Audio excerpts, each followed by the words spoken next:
Welcome. I'm Chase Carrington, and welcome to the Chase the Sun Christian Talk Show. Yeah, that's a long name. Just call it Chase the Sun. I'm Chase, of course, Chase Carrington. Welcome to my channel.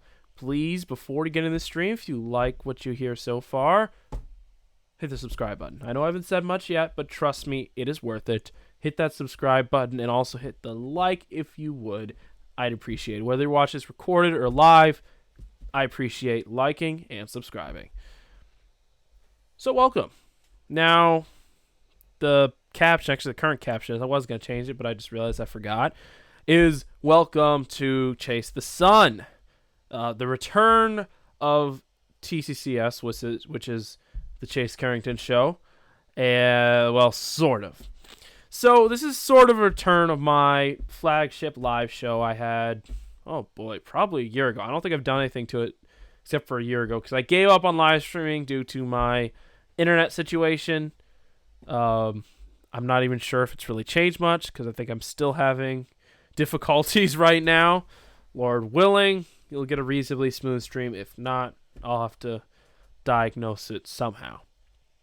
Altogether, though, TCCS was a lot of fun because I did radio. That's what got me into this kind of Christian media ministry mindset. Industry, shall we say, was doing radio, which of course is, at least for most of it, was live. And I really enjoy doing live things. It's just different. I won't rant about how much I love live things. I've done that plenty of times before. But altogether, this is Chase the Sun. And it's like TCCS, the Chase Carrington Show, but a little extra. For starters, it's going to focus on Bible study. Bible study for those who are interested. How to Bible study. It will also focus on just understanding the Bible passages, but also how to study the Bible, and a few other things. Today is what I'm going to call my after church after party. Again, another long name. I'm excellent at creating long, convoluted names. But I decided to call it the after church after party because sometimes after church, I get inspired by all the speakers and my pastor and all that they say, Sunday school. And there are some things that just come to mind that God inspires me with during church, and I really, really, really want to share it. And I've been wanting to do this for a long time. Just sit down, have an informal discussion about some things I learned today or some things that God brought to me today, because church is a unique day. There's Sunday. You know, we fellowship with others. We talk to them about God's word and God's goodness. We worship in a way that we usually don't. Probably should, but usually don't during the rest of the week. It is a very, very important day for a Christian. And sometimes I find ideas and I find different verses, passages, and lessons appear that don't appear on other days. And sometimes once I go to bed on Sunday, they're gone forever. So I think it's a good thing that I'm going to try and do some sort of Sunday thing semi-regularly because it's a lot of fun. So today I have a few different things. Let me introduce you to the agenda. First and foremost, I want to talk about something I was discussing in my Sunday school class today.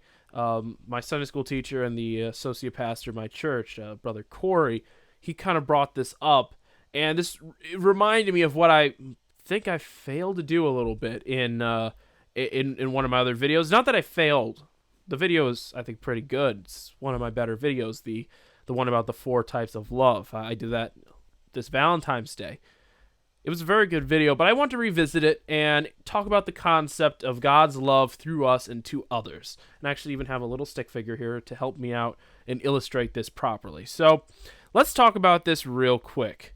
How does God's love work? Specifically, the agape love. And that in the biblical sense defines God's unconditional, unfathomable love. So I'm going to show you my little stick figure friend over here on my other screen. Let's see, here we go.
I am so sorry.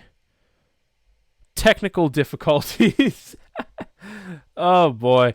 I mean, it's not a Chase Carrington live stream without some major audio technical difficulty. I don't know, devil's got it out for me or something.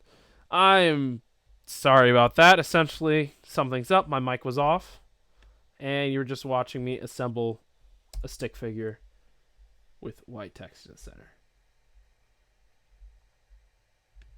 Okay, so let's start over. We're talking about agape love. That love that can only come, that only comes from God.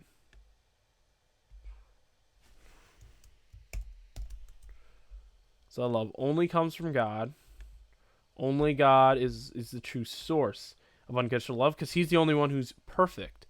And he's the only one that is capable of being unconditional in his love of someone, because he is perfect. He's sinless and holy. His love can only be as sinless and holy as he is. And he can always uphold his promises, and his love is always unconditional. So that love only comes from God. And God, we are the recipients. As Christians, if you're a Christian, you are a recipient of this love. And let me label that real quick too.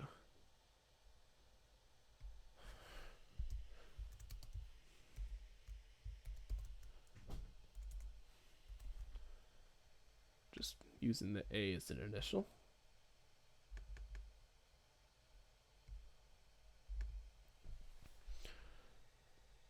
So that is the love that comes to us. Now here's something important. It's something that was pointed out again by my Sunday school teacher today, Brother Corey. That in a way, agape love is just the source of other love, because in a way, God also reflects the other types of love that are in a relationship, that especially specifically the Greek loves, which is the way biblically we usually break down love. So you have agape love, which is A. Then you have phileo, which is friendship. It's like a friendly love. Oh, sometimes it's even known as a brotherly love. It's still a strong love. It's still a positive love, but it's not nearly as strong as agape. It's not unconditional in all times, in all circumstances. It comes close, but is not always. Then we also have storge, which this one isn't used very much biblically, except for talking about the absence of love in a few passages. So it's different. I think it's astorge, which is basically no love or no connection. This is familial relationship love, basically love around established relationship. Again, this is all more in depth in my video, but I'm just quickly summarizing. And then not necessarily least, eros. Eros is, of course, erotic, sexual love, intimate love. Now, the thing that we have here, and someone that's pointed out to me, that I found a very interesting observation, is our relationship with God. While agape love is the initiator of our relationship and the source of our relationship with God, these other loves are also reflecting our relationship with God. God is a friend. God is we are brothers with Christ. So in a way, we have that filial love in our relationship with God. We also have God. We're part of God's family now. So now there's an established relationship, and we love God based on that as well. And also, our relationship's supposed to be close-knit and intimate, almost in a way that Eros performs. and basically, I think this is very interesting to observe. But now this is where we branch out. This is not just God. Not just does God project all this love to us, and we receive it, and we're a recipient of it. But now, since we are still on this earth, since we still live in a sinful world, a world where true love is impossible to truly find. Unconditional love is non-existent. But you know what? We can actually make it happen. We can make unconditional love a part of life even here on this earth. And that is with God projecting his love to us. We are recipient, a participant of his powerful agape love. Now we can show that. Now that we have that love given to us, Christ died a violent death on a tree, a cross. He loved us so much to do that. He did this for us because he loved us. And now that we have such a powerful love in our lives, we can't help but show it and share it to everyone around us. And this is how true love can be made present in our world, in our sinful, dark, and loveless world. So now we take the love that God's projected to us and we just reflect it. We become that light unto all mankind. God has given us the light of a perfect love. Now we can do the unconditional. You hear stories about great Christians who go the mile to unconditionally show love for others. Some Christians, some fellow Christians, some not. Especially those who are persecuted. Those who had to sacrifice for others. It's powerful. So now we project this love, these loves, especially the agape love, out to others. And this is where we can make unconditional love present.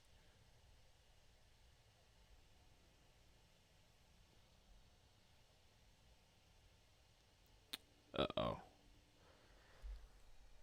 Well, I hope you're still listening, because it appears my live stream may be imploding technically, but I can't really tell, so I'm just going to pray it's in the Lord's hands that you're able to hear what I'm trying to communicate, regardless of the buffer or whatever else. But this love, we can project this out to others. Let me get someone else in here.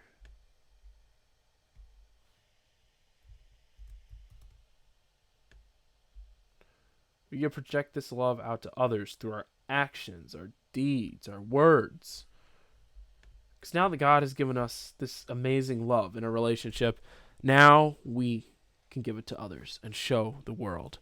And again, this is an important aspect that I believe I stressed in my video, is the nature of agape being unconditional doesn't just mean that, if you mess up, that love's still there. It also means even if you never get right, if you never do anything, if you never change your life or you never correct your mistakes, that love's still there. And it's still ready for you to receive it. The love doesn't stop just because, this person keeps on harming you or keeps on betraying you. I'm not saying you should let them keep on doing that. But I'm saying that doesn't mean you stop loving them. Even if it is at a distance. You're still someone who loves them unconditionally because you have been shown unconditional love. Today, we were in church. We were in, 1 Timothy 1:15, I believe it was, where Paul was talking about being the chief of sinners. A great man like Paul called himself chief of sinners because he was. If you look at the book of Acts, if you look in the early chapters of Acts, Paul was extreme. He literally murdered a large amount of Christians for doing nothing but spreading the word. Some of them, families who did nothing but just believe and minister and show this love. Yet God, Jesus, appeared to him and showed him this agape love, this powerful, unconditional love. And he became a prodigal and returned. He became just like the prodigal son who returned, who was embraced. Even though at first the Christian community was hesitant, as soon as confirmation came from the Lord, they embraced him in a way that I think it would be hard to for any other community. Someone who's persecuted you, tried to kill you, your family, your friends, just for what they believe. I think it really shows some amazing love. So now I have something else I want to talk about. I thought this was very interesting. I really wanted to share it. I'm going to say this pretty much revisiting my 4 Types of Love video. Be sure to check that out. I didn't put it in the link right now if you're watching the live stream, but on the replay I'll make sure to put in the cards and in the description.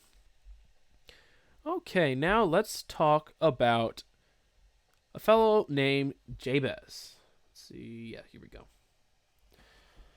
So, Jabez is an interesting fellow here. You probably haven't heard of Jabez. Honestly, I haven't heard of him until past few years.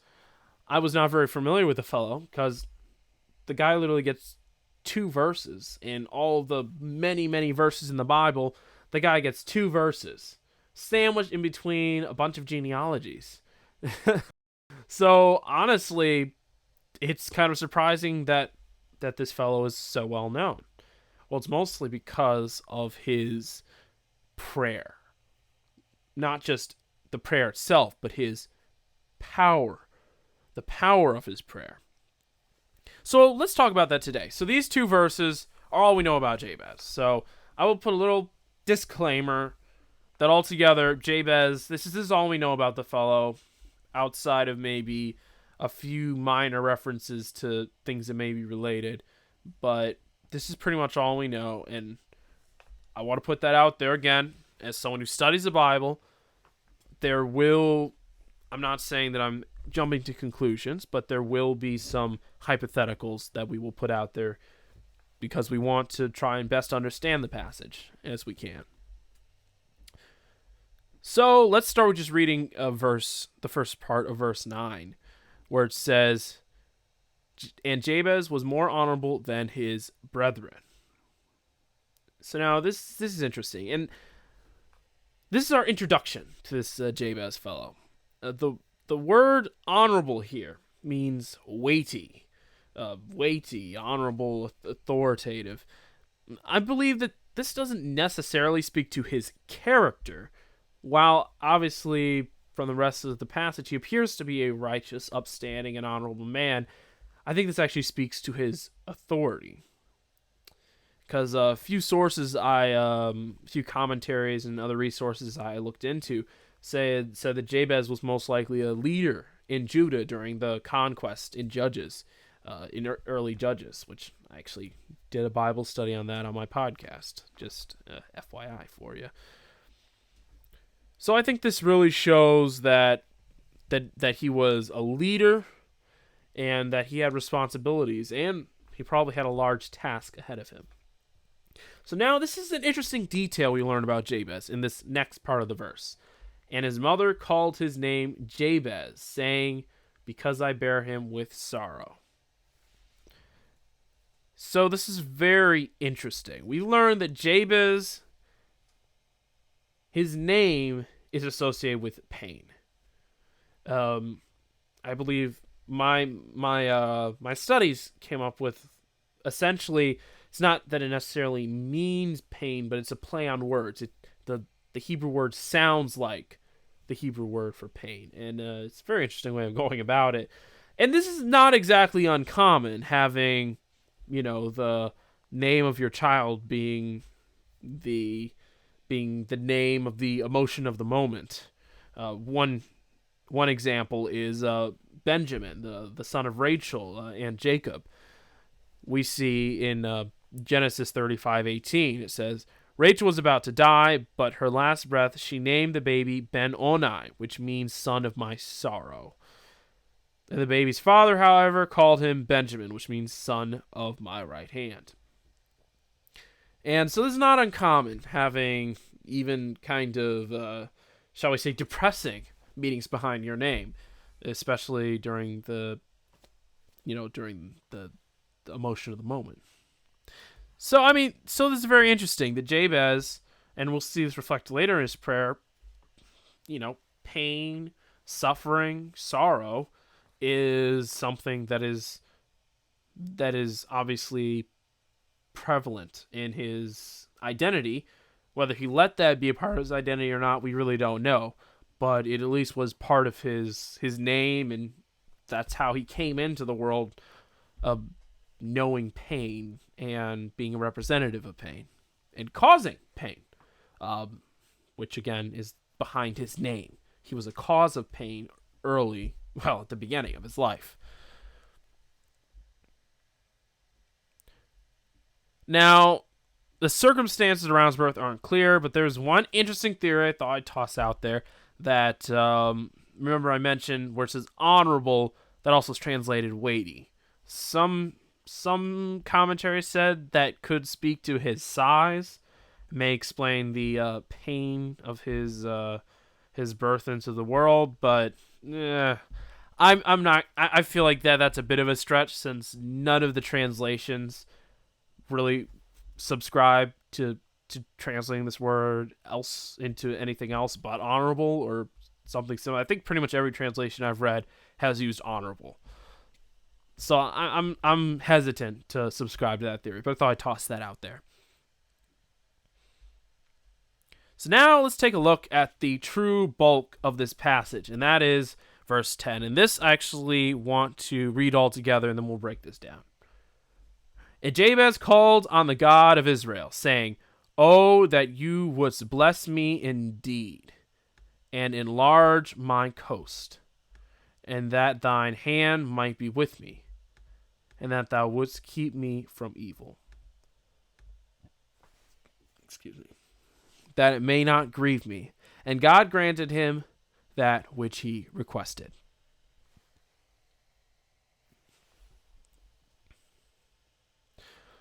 So this is the prayer of Jabez. It's a powerful prayer. It's simple, it's short, but it has a lot of aspects to it. This is Jabez asking for a few things here. So first of all, he calls upon the God of Israel. That's made very clear in this passage, so that's very good.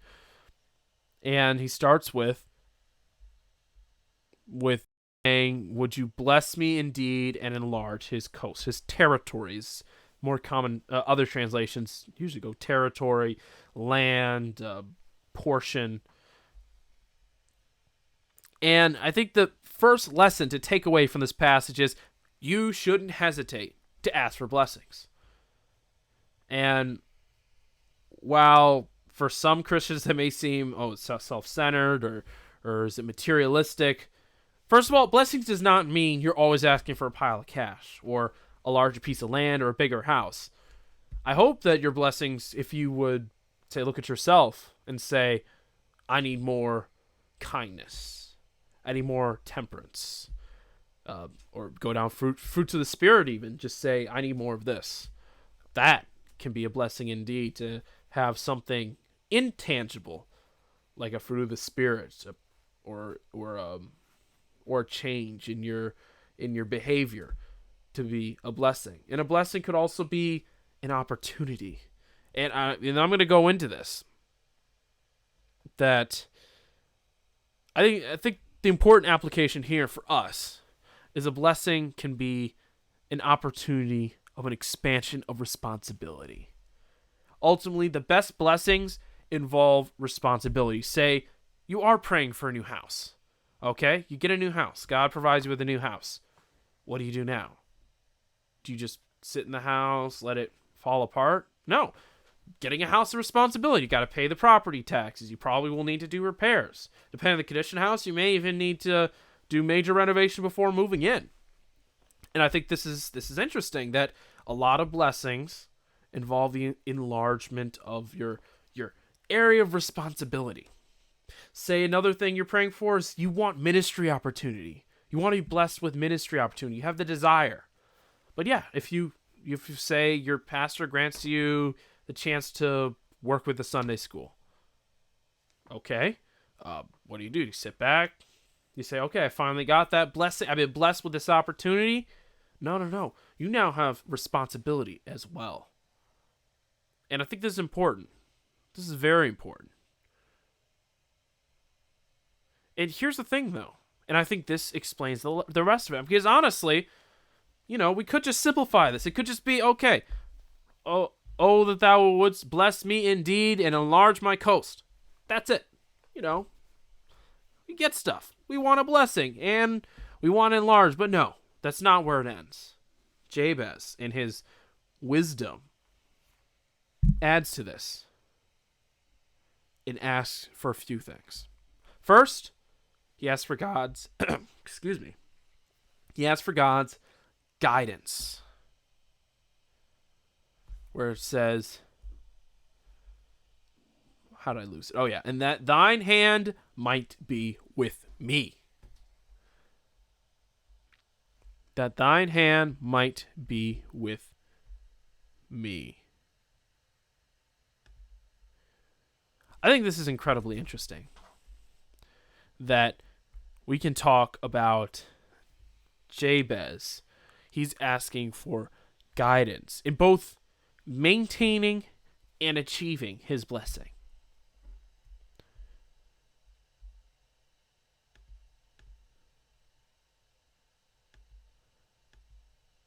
Hold up.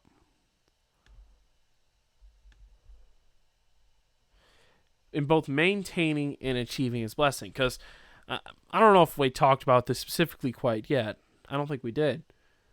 His blessing, most likely, was conquering more of the land of Judah. Of conquering more land and expanding the territory of his family, most likely.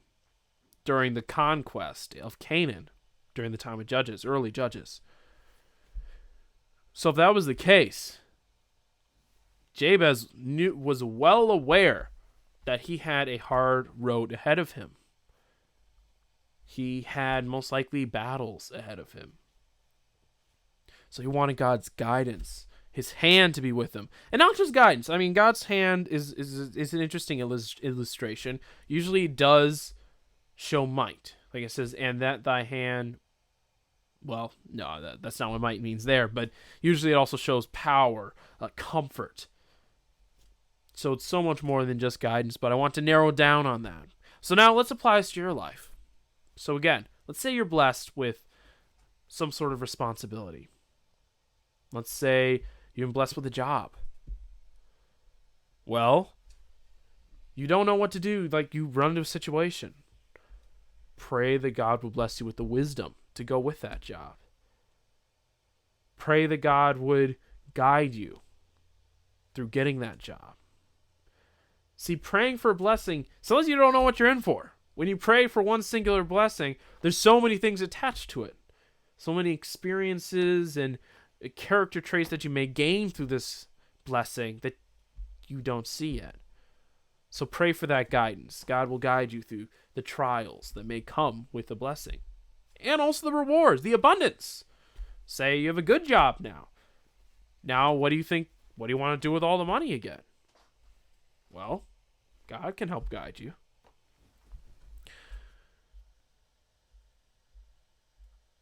So now here's another thing that I think is important. And I kind of already mentioned that. Now we have this next part. The next thing that Jabez asked for along with his blessing. And that thou wouldst keep me from evil, that it may not grieve me. This is important. God's protection. God's protection. He asked for God's protection to keep him from evil, which also here can be actually translated pain as well. Some translations actually just say pain. Same with sorrow. They say pain there as well. But it's important to emphasize that trials will come, even when you're blessed with a time of abundance. Trials will come eventually. And especially Jabez. Again, he is most likely heading out to war, to fight a battle, to win. And he wants God to keep him from evil, from the evil, but also from the pain, the harm, the suffering that might come. And this ties back. Jabez, his name comes with sorrow and pain. But now he wants God to redeem him of this, to remove the pain, sorrow, and evil from his path. And he doesn't want it to grieve him. I think this is important. The idea that ultimately God delivers us from evil. God protects us. God guides us away from troubles. So I think one theme, this is actually a theme repeated in many prayers. I think this is why it's important to pray for protection. Even if you're in the safest place in life, in location, physical location, wherever, pray for protection. And I think one prayer, it's chief among many others, that reflects this is, of course, the Lord's Prayer, where it says, lead us not to temptation, but deliver us from evil. Now, of course, this speaks more to the relationship between temptation and evil, but I think it also speaks to the idea that we can pray to God for protection and deliverance from what may grieve us. Now, here's the thing. It's not over yet. This is the prayer of Jabez. So we got the prayer. So to summarize, we have Jabez asking for a blessing. He wants expanded land. That land that comes with responsibility. He's going to need to be responsible of this great blessing that's being placed upon him. So to aid with that added responsibility, he asks that God guide and protect him, both while he obtains that blessing through God's guidance and protection, but also afterwards as well. And then God finishes off. God gets the final word. It says here, and God granted him that which he requested. That's it. This is all we know of Jabez. But it says so much about the power of prayer. So if you're in a time of blessing, especially if you're a young adult like me, your world of responsibility is just expanding, especially if you just graduated or graduated college, high school, and you're just looking for opportunities, a job maybe. For me, so many opportunities seem to open up, but it can be scary. There's so much responsibility too. I need to be responsible this and that. I need to do this, do that. So it can be scary. You're afraid you'll fail. You're afraid you'll bring that pain and suffering to yourself and others. So you got to call upon the Lord for continued opportunity. Opportunities are good. Bring those opportunities for guidance, because not every opportunity is right. And even when you're doing an opportunity, guidance is still good to have from the Lord. I mean, the creator of heaven and earth, outside of time, knowledge of all events that will and can happen. I would love to have a person like that guide me. Well, I do. I do have him guiding me. He guides me through everything, every word.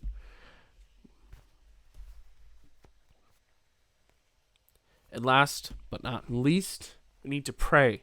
Pray for that protection. Again, creator, heaven and earth, outside of time. Who else would you want protection? I mean, security systems, they're easy to bypass.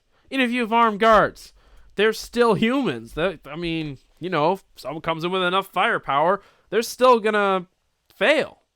But we have the creator of the universe on our side, protecting us. Just his hand can protect us. So just like Jabez, you pray for these things: blessing, guidance, protection. God will answer. God will grant what you requested. And ultimately, if you take nothing away from this passage, from this video, ultimately, regardless of any of the details in this passage, this is a testament to the power of prayer. You have Jabez, an otherwise unknown character in the Bible. All we know about him is he was willing to pray to the Lord and ask him for a pretty sizable request, massive request. And we know that God granted it. That's the important part. Jabez asked, God granted it. This is about ultimately the power of prayer. So don't be afraid to use that power. I'm Chase Carrington, and you are watching Chase the Sun. Thank you. Thank you so much for tuning in, whether live or you tuned in on the replay. Thank you so much. Hope the stream worked out health-wise. And I really hope you enjoyed it. I certainly did. So I hope you see me again soon. Lord willing, I will be live streaming again soon. Maybe. I must figure out how to work around these connection issues. If I can't, I don't know. I'll have to ask the Lord for guidance on that one. But I really want to do more live streams. I've actually been procrastinating for about a month now, trying to do this, just doing this. So I really hope that the Lord will help me further with doing more live streams. And if not, I will come to you in another form. Watch out for some of my videos. Be sure to subscribe to my channel. Like this video. Also, you see some other videos. Check them out. Like those too. Also, you can check out my podcast, the Chase the Sun podcast, and the Chase Carrington Show. Two separate podcasts. It's a long story that we may need to talk about another time. Thank you yet again. Before I go, I want to leave you with one final message. The final message is there was a guy who wasn't just a guy. He was God and man. He had the deity, holiness, and perfection of God. Yet he still had the frail physical form of man. What he did is he traveled around his home region of Israel. He served everyone around him. He did miracles. He gained followers. He answered questions with great wisdom and authority. But then eventually, he was killed by the leadership of his own people. He was dying on a cross. And you know why he did that? He did that to save sinners like me and like you.